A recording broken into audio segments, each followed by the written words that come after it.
Okay, artists, today we are going to be working with line and printing. So we are going to actually make our lines using paint and either a piece of cardboard or a popsicle stick.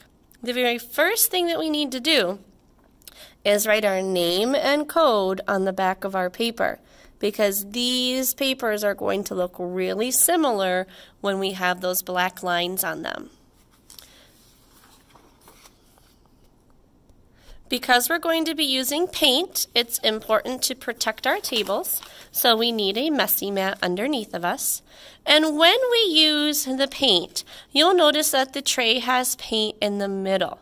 When we are getting our sticks, we only want the paint to be on one edge of our stick or cardboard, so that way when we hold it, we don't get paint on our fingers. So when we dip the stick into the paint, we don't need much, just enough on the edge, and when we're not using it, we're going to put it right on the edge of our tray. That way, when we pick it up, we can just grab the edges so we don't get paint on our fingers. So we need to add a variety of lines, and our lines should be vertical and horizontal. Remember that a vertical line is straight up and down, and a horizontal line is from left to right.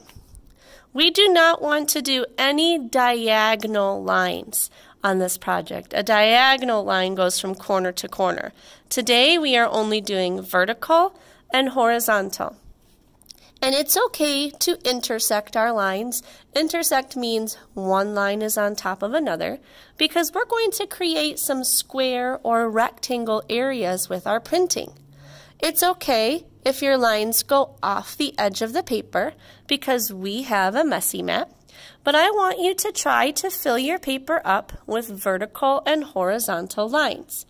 Now, artists, when we are doing this, if your stick ends up not making a mark, it might need more paint.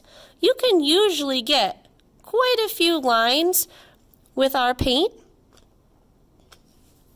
but if you start making lines that are not very dark, that means you need more paint.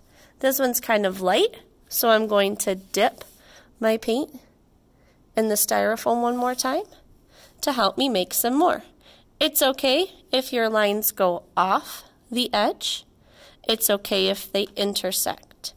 But we want a variety of vertical and horizontal lines.